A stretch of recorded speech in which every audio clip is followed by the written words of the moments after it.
A strange thing happens to money once it enters crypto. It stops behaving like money. It starts behaving like momentum. People notice it slowly at first. The price of a token rises, then falls, then rises again. Conversations shift from what the technology does to what the price might do next. Charts become more important than use. The asset itself begins to feel less like a currency and more like a current pulling capital through the system. And the reason is rarely what people think. The common belief around crypto is simple and powerful. It promises freedom. Freedom from central banks. Freedom from inflation. Freedom from financial institutions that decide when money can move and who gets access to it. The narrative is attractive because it frames the technology as an escape, a new financial layer where individuals regain control. That belief attracts intelligent people, engineers, investors, entrepreneurs, people who understand how fragile traditional systems can become. They see the code, the decentralization, the absence of a single authority.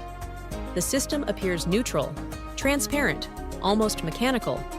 But when money flows into that system, something else quietly takes over. Not ideology, incentives. The first visible effect is easy to see. Tokens launch, gain attention, and quickly accumulate value. Communities form around them almost overnight. Early holders become advocates. Platforms encourage activity. Exchanges list new assets faster than traditional markets ever could. From the outside, it looks like a fast-moving financial frontier where opportunity spreads quickly. What people notice most is the speed. Prices move faster than traditional markets. Wealth appears to form in weeks rather than decades. Stories circulate about small investments turning into life-changing gains. These stories travel through social media, group chats, and online forums with unusual velocity. The visible conclusion seems obvious. Crypto creates freedom through open participation. But the invisible mechanism underneath is different. Every token inside the system carries an incentive structure. Someone issued it. Someone holds a large share of it. Someone benefits when attention increases and prices rise. Even decentralized systems still distribute ownership unevenly at the beginning. Early participants accumulate the largest positions long before the majority arrives. When attention expands, those positions gain leverage. The system rewards visibility. Projects compete for narrative momentum because narrative attracts capital. Capital raises price. Price validates narrative. That loop becomes the gravitational center of the market. Not technology, not freedom. Incentive alignment around appreciation. The more people enter the system believing they are participating in a financial revolution, the more their participation strengthens that incentive loop. That is the behavioral trap. New participants arrive because they believe the system removes gatekeepers. They see decentralized exchanges, permissionless wallets, and public ledgers. Access appears open. Anyone with an internet connection can participate. Compared to traditional financial institutions, the barrier feels almost non-existent. But access alone does not equal control. Once someone holds a token, their financial outcome becomes linked to its price. The longer they hold it, the more their financial identity becomes tied to the narrative surrounding it. Communities reinforce that narrative because collective belief helps stabilize value. Selling becomes psychologically difficult. Holding becomes socially reinforced. The system quietly encourages participants to become promoters of the assets they own. Not because they are dishonest, but because the incentive structure rewards belief. Price appreciation benefits holders directly. Attention increases liquidity. Liquidity stabilizes the market. Stability attracts more capital. Every participant strengthens the structure without realizing it. And over time, something else forms around that structure. Dependence. As more capital enters the ecosystem, infrastructure grows around price movement. Trading platforms expand. Derivatives appear.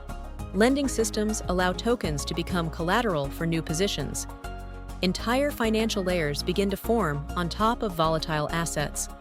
The market becomes deeper, but it also becomes more interconnected. Now, the price of a token does more than reflect speculation. It influences borrowing capacity, collateral value, and the stability of other assets built on top of it. A drop in one place ripples across multiple layers.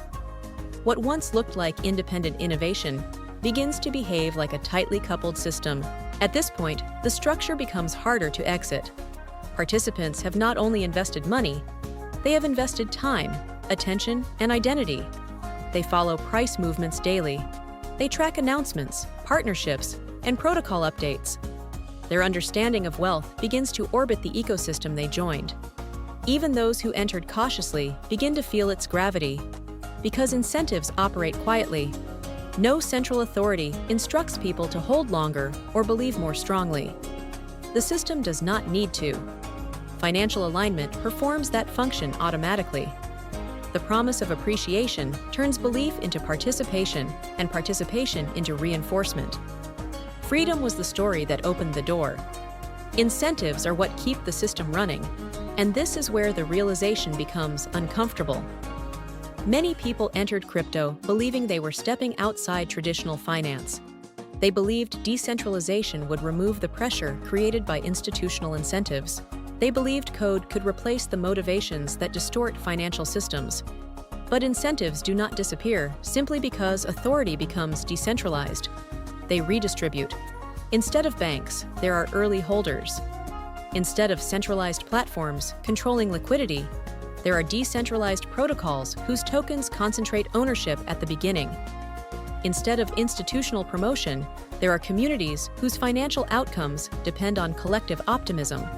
The structure changes, the incentives remain, and this creates a collision with personal identity. Most participants do not see themselves as speculators. They see themselves as responsible actors, exploring a new financial layer. They research projects, they analyze token supply, they evaluate technology. They believe their decisions are based on information rather than emotion. But the incentive structure quietly shapes behavior. Holding becomes proof of conviction. Doubt becomes difficult to express in communities where collective belief protects market value. Selling can feel like betrayal. Even neutral analysis can be interpreted as disloyalty when financial outcomes are linked to group sentiment. The system does not force this behavior. It rewards it. People working normal jobs, saving money carefully, and trying to build long-term wealth slowly find themselves inside a market where narrative strength influences financial outcomes as much as underlying function. They begin to monitor price movements more frequently. They begin to measure success against volatility rather than stability. And over time, that shift has a cost. Not always visible at first.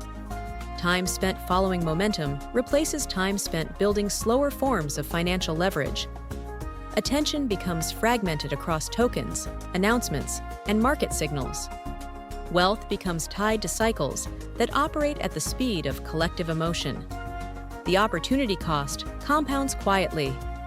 Years pass in markets that promise acceleration, but often deliver rotation. Capital moves from token to token, narrative to narrative, cycle to cycle.